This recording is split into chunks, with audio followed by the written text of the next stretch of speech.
Welcome everyone to episode 3 of the Back to Black webinar series.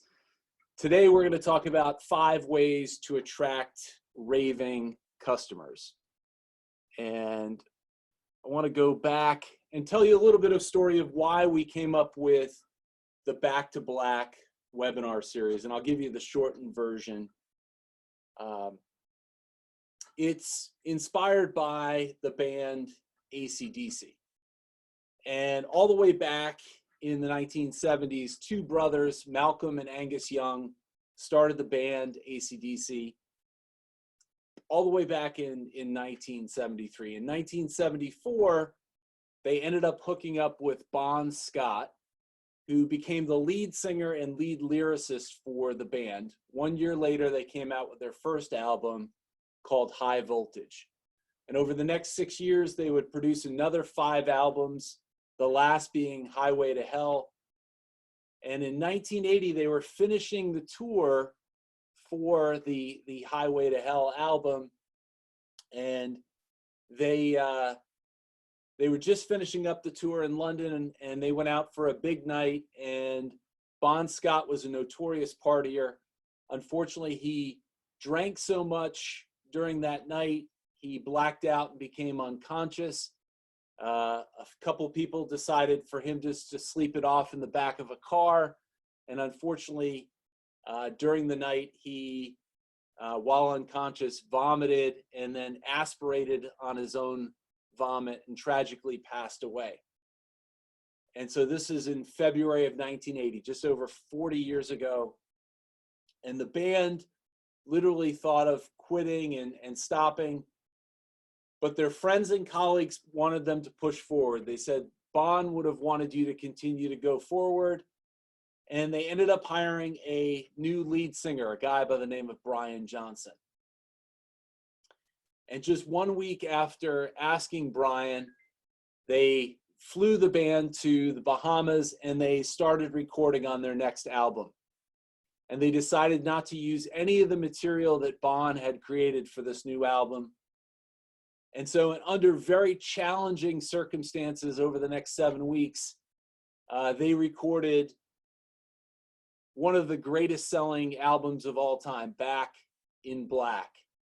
And that traditional black cover was an ode to the lead singer, Bon Scott. And I love it as a metaphor of not only returning back to profitability, but how can we emerge from these challenging times to be able to work together in a different way and get back to profitability. And that really starts with how we treat our customers and also how we treat our employees as we move forward in a post-corona world. So easy peasy. Today, though, we're going to talk about the 5 ways to attract raving customers. And I want to start out with a story. And the story is about Brandon Cook and his grandmother. And this picture was taken many years ago when Brandon was visiting his grandmother in the hospital. And unfortunately, his grandmother was down to her nearly final days. She had pancreatic cancer. And one of the horrible things about pancreatic cancer, you literally get to the point where you can just no longer eat. And here is Brandon pleading with his grandmother to have something to eat. And finally, she looks at her grandson. She says, you know, Brandon, she said, you know what I would really like? She says, I'd really like some soup. But she said, not the crap they serve here at the hospital. She says, what I would really like is a bread bowl of clam chowder.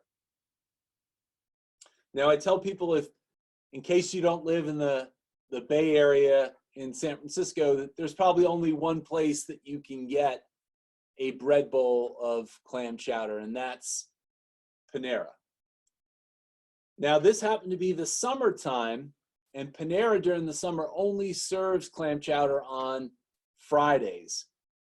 But Brandon, being the great grandson he is, he simply takes out his smartphone, and within 1 minute, he's on the phone with the manager at the Panera in New Hampshire, Nashua, New Hampshire, a woman by the name of Susan Fortier.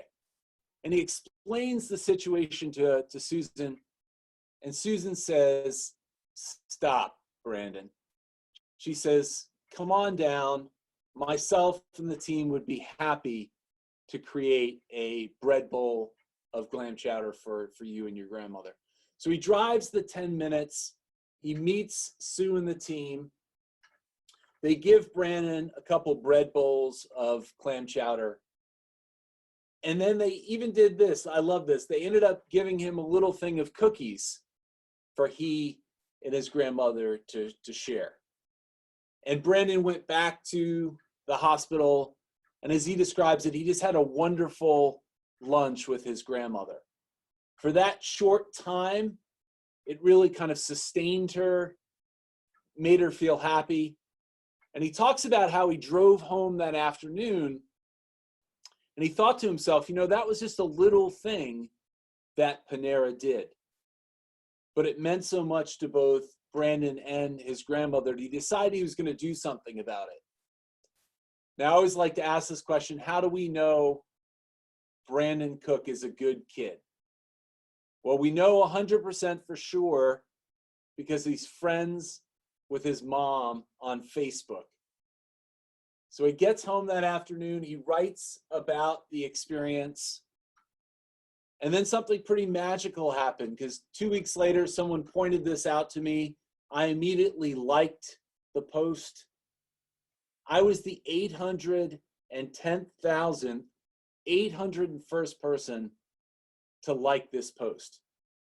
This post got nearly 36,000 comments, many of which came from Panera's own employees that said, "This is a reason why I work here." Why did this move so many people? I mean, think about it for a second. Imagine doing any type of marketing campaign where you got nearly 1 million likes on the campaign. And the reason why it moved people is, I don't think it's common practice, so it's a little out of the ordinary. But the reason why it moved people is based on how our brain has evolved as human beings. And last week we talked about the brain and how we excel under pressure, but we are hardwired as human beings to react when we see these situations. And it turns out that 80% of how we view other people comes down to just 2 questions. And the questions are this: when you interact with somebody, a person or a company, the first question is this: what is that person or thing's intent towards me? And then 2, what's their ability to carry out that intent? And you think about it, when we walked out of the cave as early humans, our survival depended upon answering these 2 questions. And social psychologists have broken down these questions into just 2 factors. That intent piece, what is the intent towards somebody, is called warmth, and your ability to carry it out is competence. Warmth and competence. And so you can actually matrix this out. So on the vertical, you have warmth here. You can be high warmth or you can be low warmth. And then on the competence side, you can be seen as high competence or you can be seen as low competence. Now, here's 4 companies right here. Let's examine these 4 companies because it's going to set the frame for how do you do little things to attract those raving customers. Just for a second, think about if I said to you BP, where would you put BP on this map? And I'm assuming if anyone's here is living down in the southeastern part of the United States, I think a lot of people would put BP low and low. And how do we feel when we interact with companies or leaders that show that they may not have the right intention, and 2, they're not really good at what they do? It's not a good feeling. In fact, it's a sense of disgust. Now, I jokingly say, does anybody want to put their cable company right over here, just a little lower than where BP is? In fact, if you're in this lower left, people will go out of their way to do what? To purposely tell other people not to not tell you not to do business at any of these companies. How about the US Postal Service? Some people would say you put them right next to BP, but let me make the case for my mailman. His name is Joe. He retired a couple of years ago, but before he retired, every day when he drove up in the Jeep, he would have a dog biscuit for my dog, McMurphy. And Joe had a smile that if you saw Joe, just like brighten your day. But I tell people, if I needed to get a package, I'm here in North Carolina right now. If I needed to get a package, to California tomorrow, is there any chance I'm going to walk into the post office? Probably not. So I think you could make the case that they maybe have the right intention, but they're just not good at carrying it out. And if you're up here, people are going to have a sense of pity or sadness for you. You could put the VA hospital up here. You could put Amtrak up here. How about this next brand? How about Rolex? Where would you put Rolex on this? Maybe makes one of the best timepieces in the world. So I think you'd grade them really high on competence, but they're probably not, unless you're a Rolex customer, to be frank, they're probably not the warmest of brands. And so you would probably put them down here in the bottom right.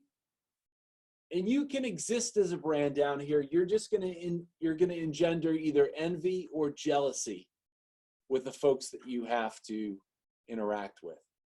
Now, here's the thing for Panera. What did Panera show in this Brandon Cook story?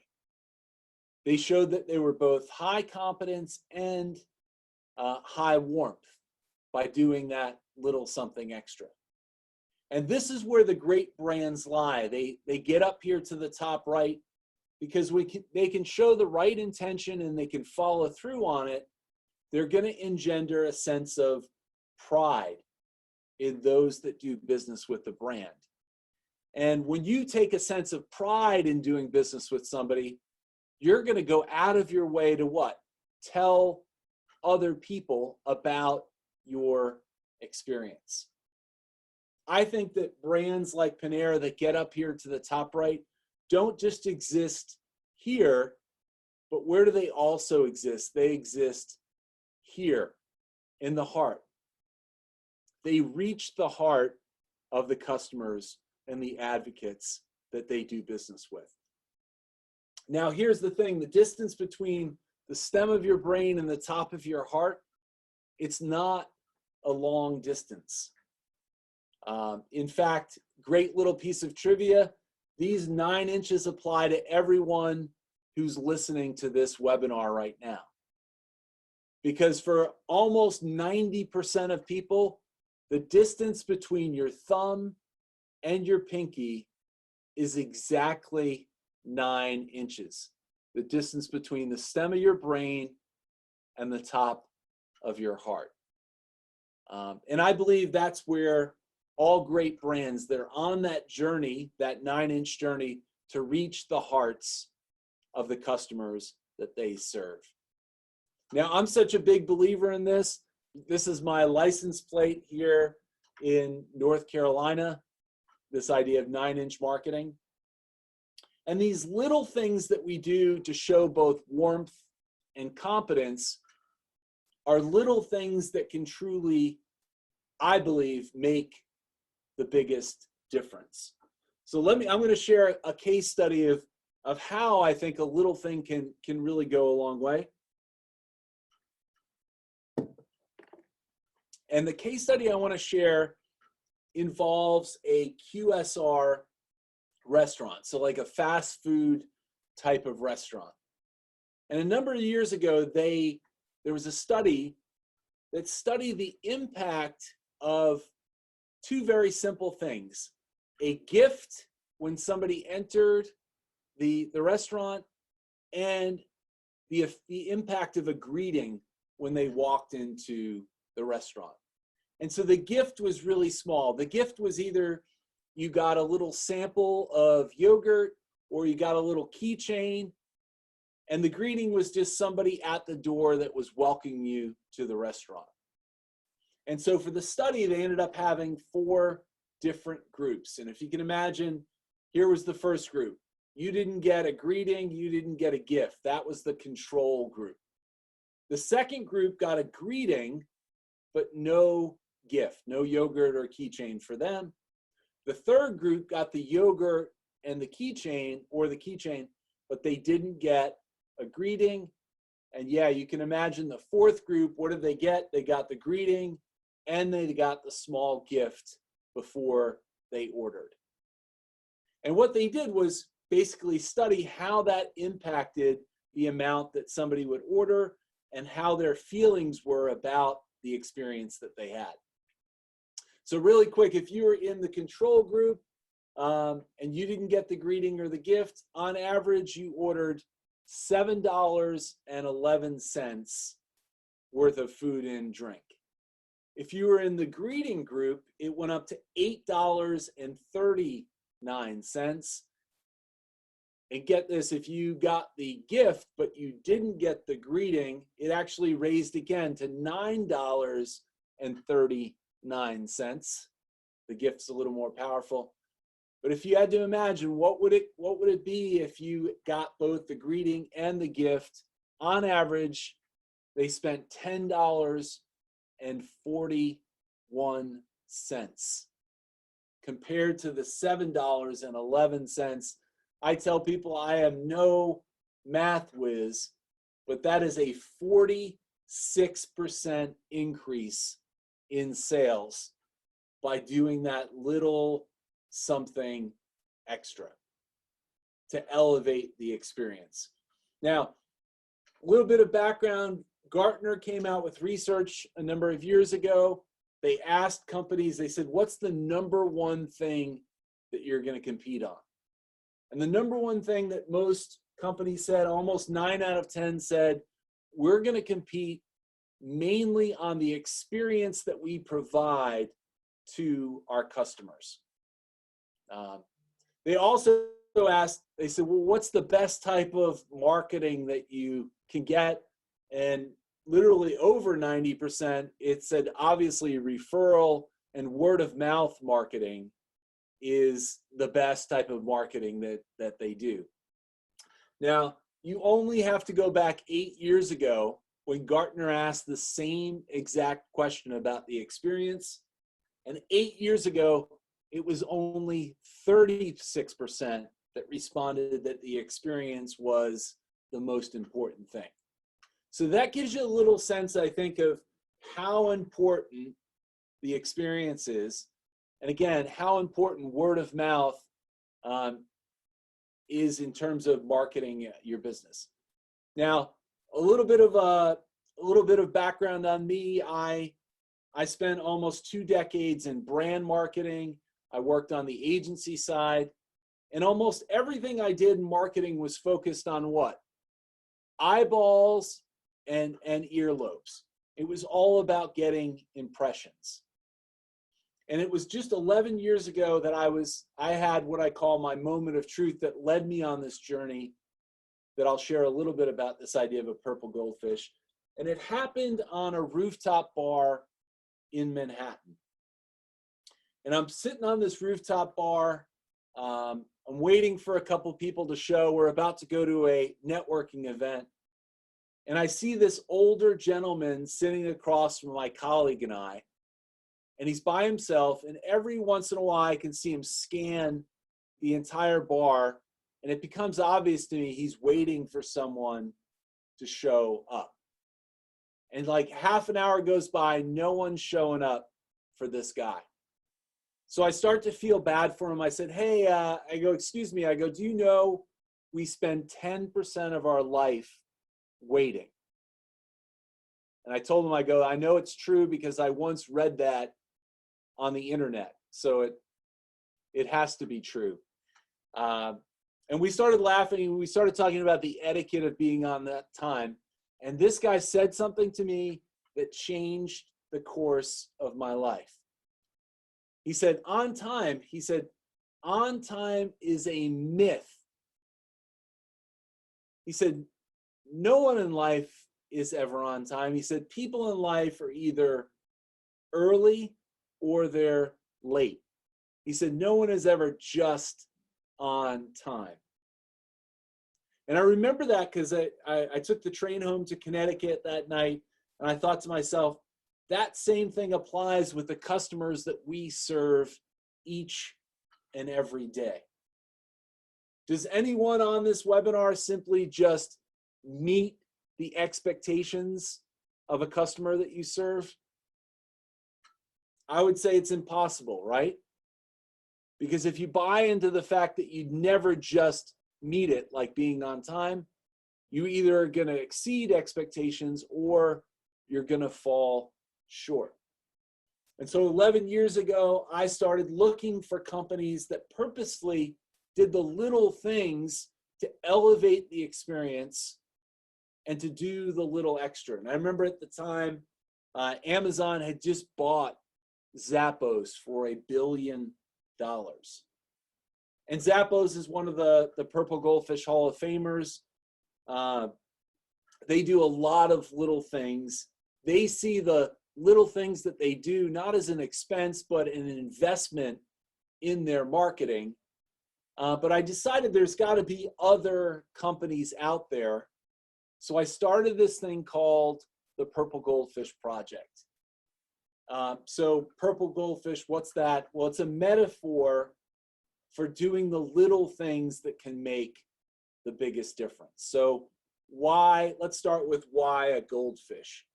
The goldfish was inspired by this hotel chain.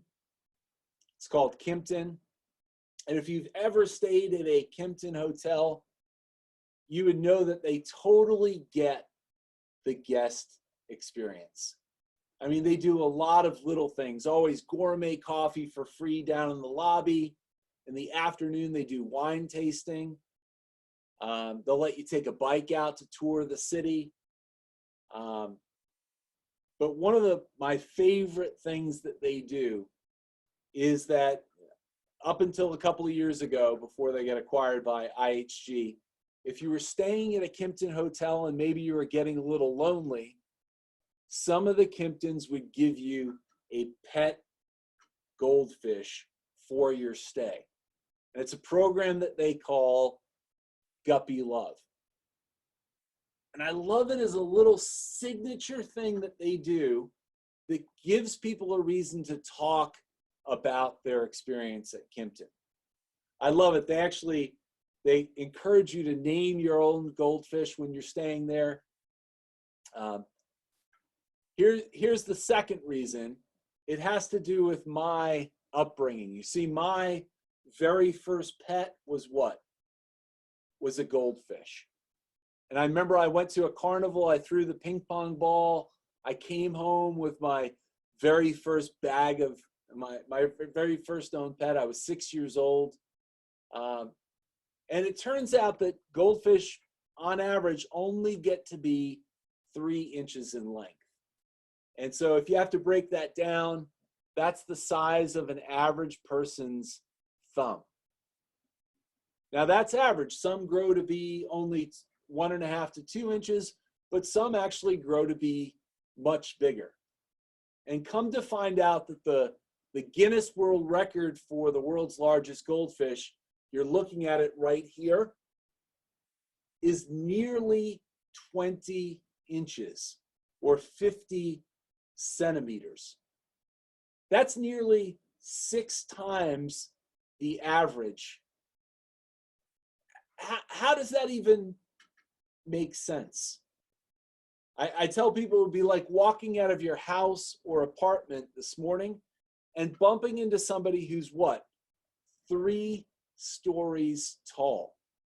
Like, how is that even possible? Well, it turns out that a goldfish, their growth is impacted by 5 factors. And real quickly, I'm going to zip through them. And the first one we've all heard about. But here's the thing, those same 5 things that impact a goldfish's growth are the same 5 things, I would argue, that impact every business's growth. And so let's go through them really quick. Most people have heard this about a goldfish. Their growth is impacted by the size of the bowl or the pond that they're in. So the bigger the bowl, the bigger the pond, the more they grow. Now, what's that in business? That is simply the market for your product or service. Number 2, growth factor wise, their growth is also impacted by who? The other goldfish that are in the bowl. And this one's an inverse relationship. So the more goldfish that there are in the bowl or the pond, the harder it's going to be to grow. The less goldfish, the easier. It makes sense. Who are the other goldfish? They're your competition. Here's number 3. Their growth is also impacted by their surrounding, the water that they're in, right? So the amount of nutrients or the clarity of the water will determine how big they will ultimately get. So the more nutrients, the less cloudiness, the more that they grow, right? What's that surrounding? Well, it's simply this, and everyone on this call knows this at the moment as we're in the midst of a global pandemic. It is the economy, right? And that's going to impact our ability to grow in business. So we've had the size of the bowl, which is the market, the other goldfish, which were your competition, and now the nutrients and the surrounding, which was the economy. Here's the 4th one. How that goldfish does in its first 120 days of life will determine ultimately how big it will get. And they are tiny when they're born. In fact, a baby goldfish is called a fry, like a small fry.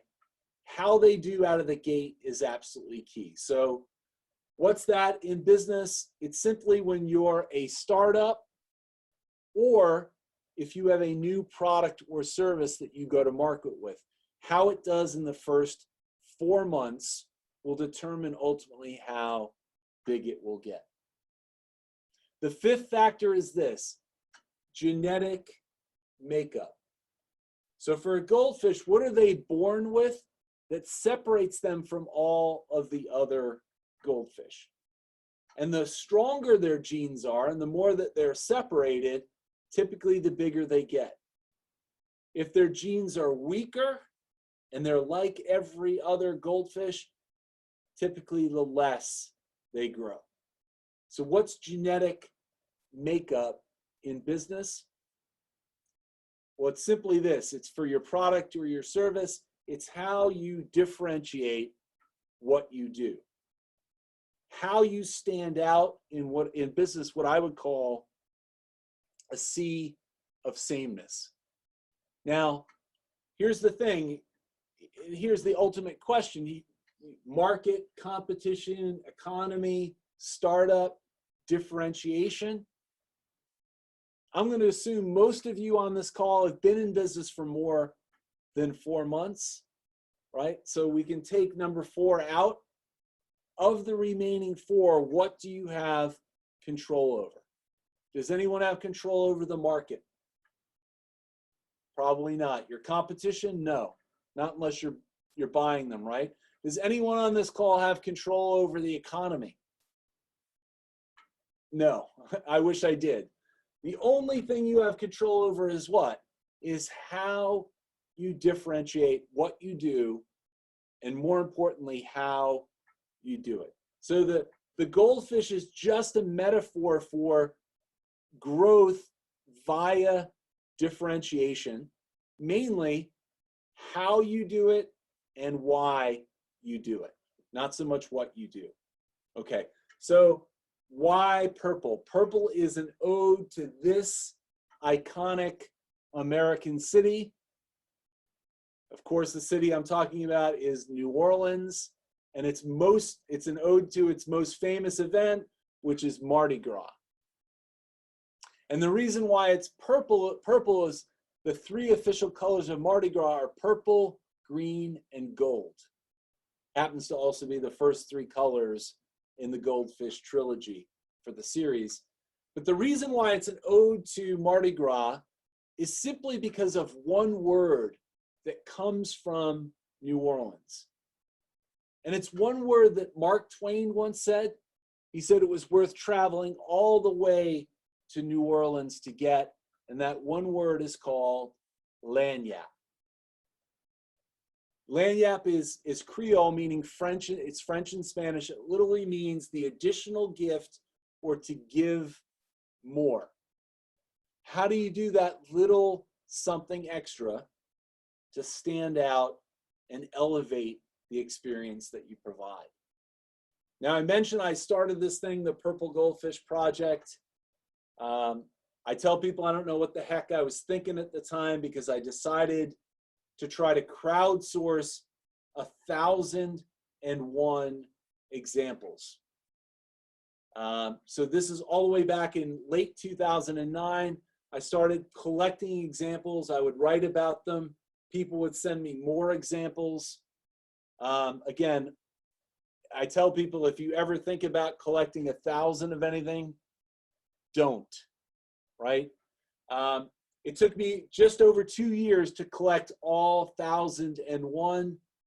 But what was interesting is when you start looking across hundreds of examples, you start to see the patterns of how you can do this. And it turns out there's 10 main ways that you can do this. And we just updated the original book back in August of 2019. But those 10 ways, 5 are in a category called value, and 5 are in a category called maintenance. And so here are the 5 that are in value, and here are the 5 that are in maintenance. And what I want to do with the remaining time that we have before we get to questions in about 10 minutes is take you through 5 different examples and ways that you can do it. I'm going to share 2 from value and 3 from maintenance. So let's start with value. So the types of value that we're going to talk about are categories that are called throw-ins and sampling. And I love this because both of the examples I'm going to share with you have a little bit of a tie back to COVID-19. So the first one is this idea of a throw-in. It's a signature little extra that gets added to the experience. This company got submitted so many times to my project, I stopped putting them in the project. And that's DoubleTree by Hilton. What's DoubleTree's signature little something extra? It's what? It's the chocolate chip cookie. And it's not just an ordinary chocolate chip cookie, right? It's individually wrapped. It's that great first impression when you check in at a DoubleTree. They're approaching now their 500 millionth cookie that they've given away since the 1980s. And it's become the signature little thing that sets DoubleTree apart from any other hotel chain. And I love this because just about a month ago, they decided, as we were all in a stay-at-home scenario, they had made the recipe for the DoubleTree chocolate chip cookie available for anyone to download. In fact, it's still out there now if you want to get it. But again, we talked about this idea of warmth. This is warmth personified, a little something extra. The second type is what's called sampling. And sampling is something we typically think of, something we do to try to get prospective customers, right, to come and do business with us. But I think one of the lowest hanging fruits in all of marketing is how we can leverage sampling for the customers that we already serve. And here's the thing that amazes me. Of 100% of what we do for the customers that already do business with us, on average, our customers only know 20% of the 100% that we can do for them. So why wouldn't we give them a little taste of something extra? And so the example I want to share comes from the Twin Cities. And it's kind of a sad example because Izzy's Ice Cream has multiple locations, but the first one was on Marshall Avenue in St. Paul, Minnesota. And just about a month ago, not even a month ago, it became a victim of COVID-19. They shut it down permanently. The good news is they have other locations and a factory in the area, so they're going to continue. But when Izzy's first opened, the owner, Jeff Summers, and Lara, they were given advice to, one, smile, and two, give away free samples. Well, they didn't like that as an idea in terms of just prospective customers, but I love how they did it. They decided to do it for existing customers. So when you order a scoop of ice cream at Izzy's, they allow you to pick a little second flavor, and they give you a little mini scoop on top. And the little mini scoop is called the Izzy. And I love it as this example of giving a little taste of something additional that you can do. Now that's our second one from value.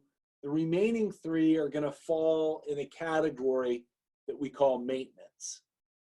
So if value is kind of the little extra that you throw in, maintenance, I think, even maybe more important as we think about standing out. It's all about how do we create an experience that's easy.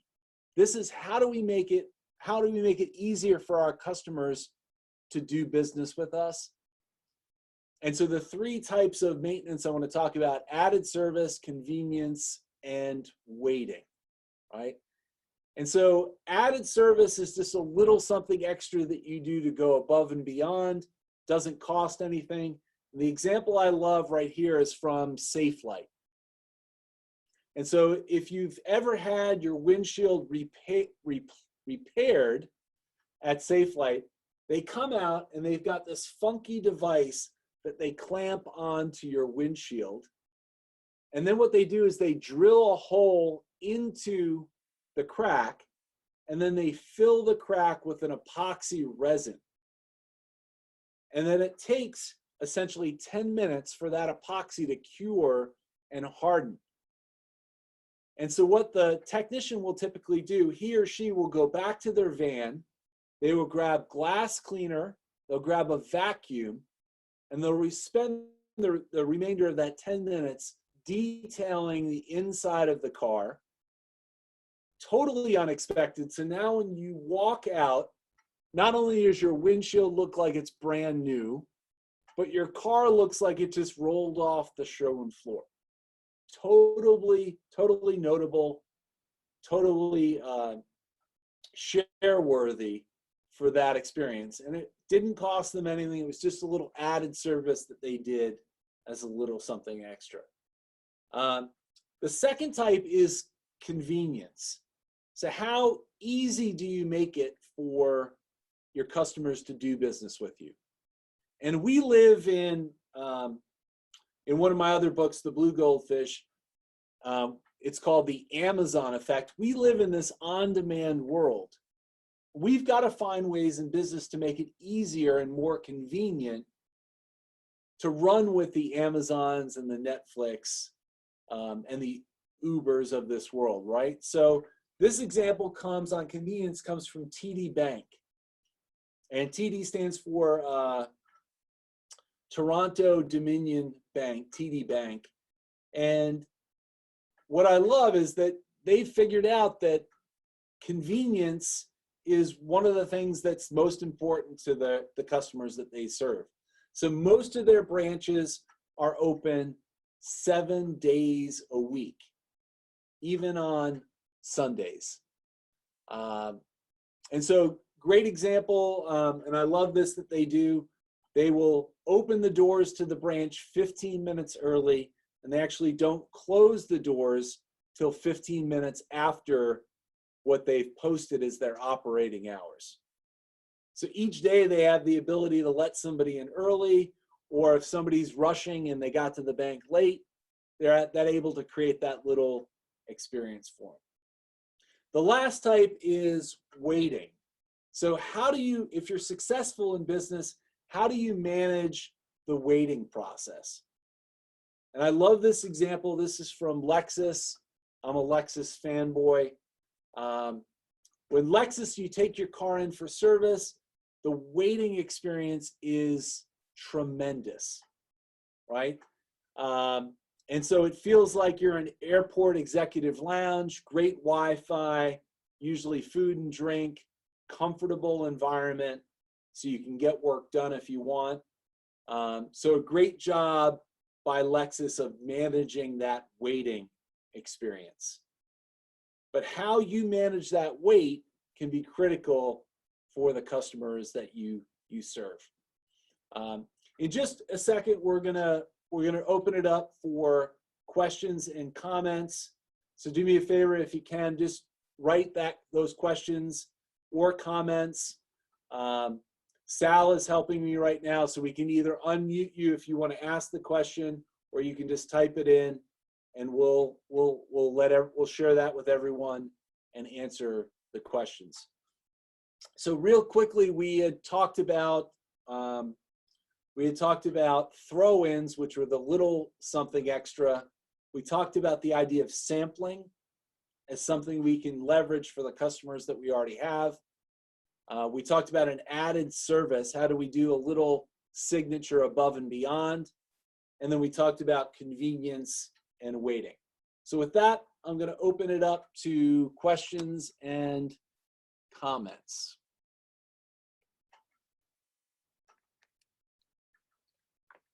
Excellent. I see that we've got, okay, gotcha. So Mark's asking the question, can you put up the slide for the other value and maintenance items? Let me see if I can do that.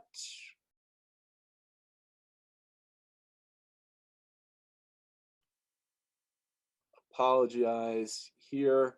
I'm going to try to get that back, or Sal, if you can see if you can figure that out. We'll try to put that up there so you can see all 10 different types.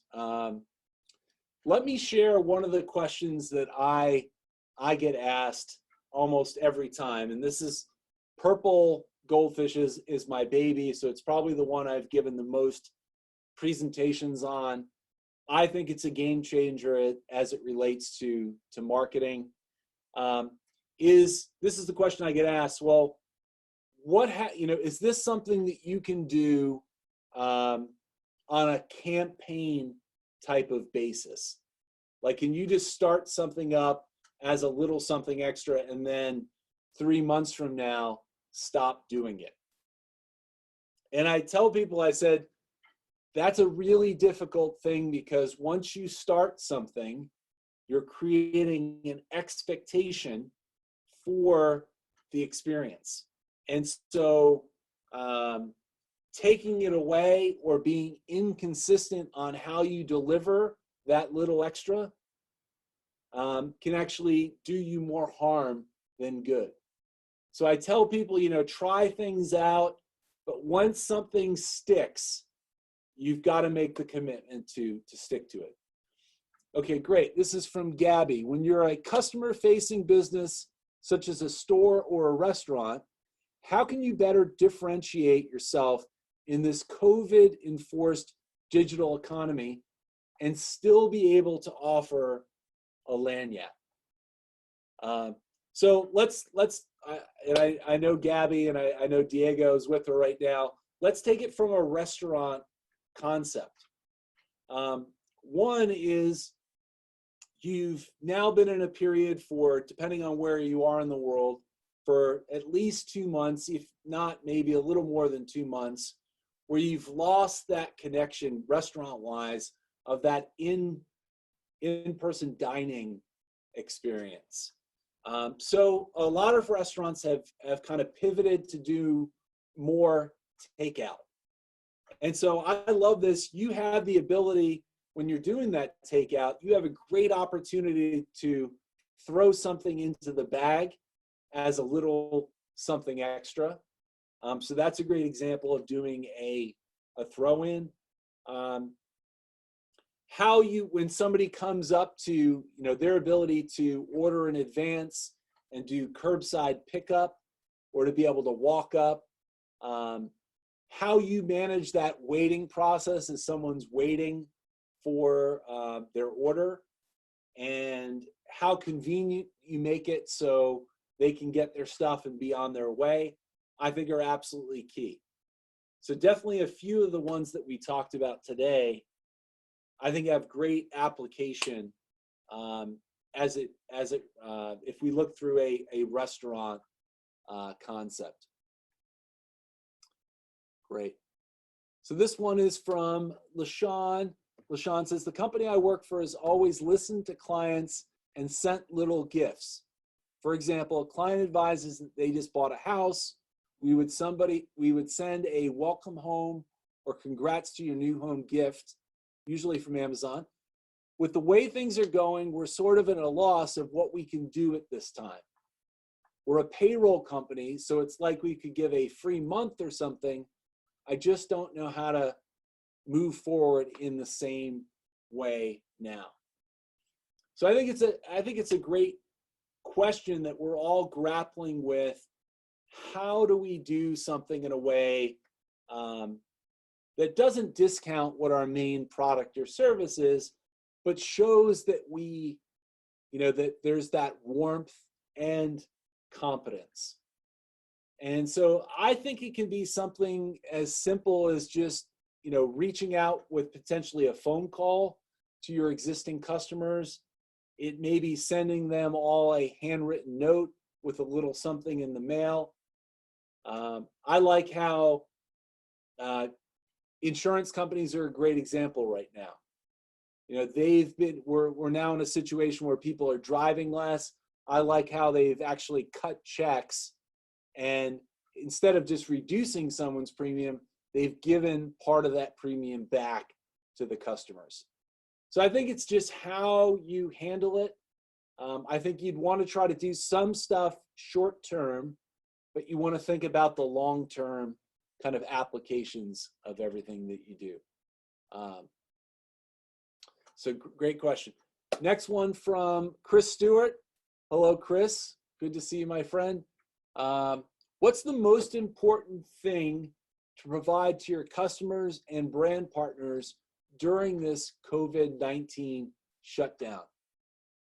Make goods, refunds, your point of view. I don't know. I think, Chris, and I know you're a big proponent of this as well.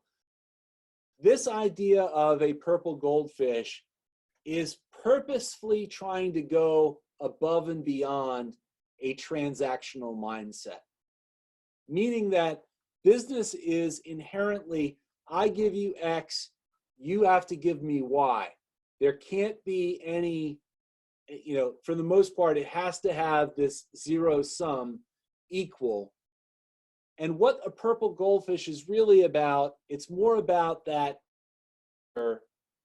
by the company of doing a little something extra to honor the relationship, a little something extra that you do to go above and beyond to show both the warmth and the competence. So I don't know if there's a right answer when it's a make good or if it's a refund. I would tell you it's probably not a one size fits all. And depending on the amount of clients that you may have the ability to try to meet the client where they're actually at and do something to honor that relationship. And I know you're a partnership marketing guy, and it's all about that partnership. And but I do think we it's going to be incumbent upon us to make sure that our clients and our customers don't feel forgotten during this time, or as just taken for granted. So I think we have to be proactive in terms of how we address those make goods or refunds. This question is from Alan. I had a restaurant manager call me 4 hours after we picked up the meal to thank me and make sure all was okay. It was only pizza, by the way. And he says, I send notes all the time. I love that. What did it cost to do that little bit of added service to follow up and even just say thank you? To Mark's question earlier, that's one of the types that we actually didn't cover today, this idea of follow up and saying thank you. We also didn't cover first and last impressions. And so that's really, I think when you talk about this idea of calling after the fact, what are people going to remember? They're going to remember that last impression. And so one of the examples we write about in the book is Rite Aid, and how they reached out to follow up with a customer that was struggling with eye drops for the daughter. And they talked about it was so notable that they actually shared that concern, that they wanted to follow up and make sure everything was going okay. So simply that text message, and text messages, by the way, are great, assuming that you have the cell phone of the customer. But that email or that phone call as well, great way to follow up. Comment here from Mark. Most of us are getting tired of cooking. I hear you. I would greatly appreciate if restaurants would also offer appropriate meals or ingredient packages which could be defrosted and enjoyed the following day. This would give customers more than one meal per visit. Mark, that is a brilliant idea. One of the examples that I love from the book comes from Maggiano's. And if you've ever been to Maggiano's before, if you order one of their signature pastas, they let you order another pasta, and they literally package it up for you, and you get to bring that home with you. So that's a great example of a throw-in from them. That's a great challenge. I think that would be a good thing to ask some of the restaurants that you frequent, Mark, to see if there's something that they can do. I know that this idea of creating these meal packages, I've heard some great examples of restaurants sending out these packages, and then literally you do a Zoom call the next night, and everyone prepares, and it becomes this kind of creative, fun thing. And that's a great example of an added service. Like, how do you do a little something extra? Great. So I want to make sure that we finish at the top of the hour, but this is going to be the last comment, and this is from one of my co-authors. Hello, Rosaria. She said, one insurance company in Italy added one extra free month to compensate for issues. She says her Dutch yoga club is also offering yearly subscribers to add X months at the end to compensate for the closure. So yeah, some great examples there. I want to finish though with a story that is really touching to me. And the story is about, I'm going to take you all the way back to what some consider the happiest place on earth. And I love it. If you've heard in the news this week, Disney Springs, which is in Orlando, the kind of retail area, just started to reopen. But I'm going to take you where it all started back in 1955 in Anaheim. And just 2 years after Disney opened, Walt had this amazing idea. And Walt's idea back in 1957 was to do a parade each day at Disney. And so the idea was each afternoon that they would do a parade right down Main Street. Now, this was back in November of 1957. They wanted to do it in the month of December. And they figured out that in order to build the floats and hire the extra people, it was going to cost, and Walt loved parades. But to do it, it was going to cost Disney $350,000. And so, I mean, when the accountants and the finance people heard about this plan, they flipped out. They immediately found Walt. They sat Walt down and they tried to talk sense into him. And they said, Walt, don't do the parade. They said, these people next month, they're already planning on coming to the park, right? They're not going to miss the parade because what? They're not even expecting it. And Walt looked up at his accountants and he said, you know what? He said, that's exactly why we need to do the parade at Disney. He said, people who come here to Disney, we always need to give them more than what they expect. He said, because if we don't, and they decide not to come back, it's going to cost us 10 times the amount of money to get them to come back. What did they do back in December of 1957? They did that parade. Yeah, they did that parade.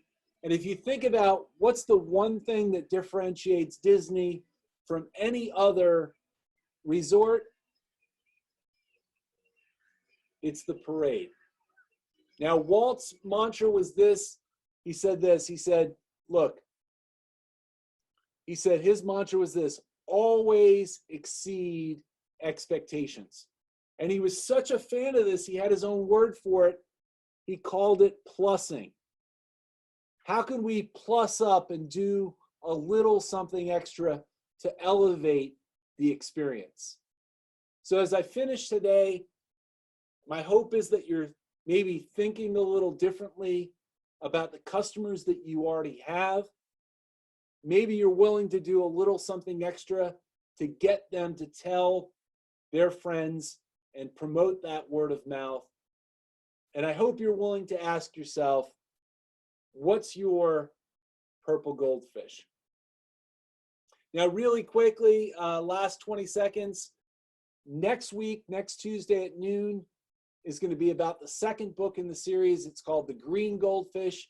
Same concept, but how do you do the little things for your team, for employees, to drive engagement and reinforce culture? Thank you guys for taking an hour. We'll look forward to seeing you next Tuesday.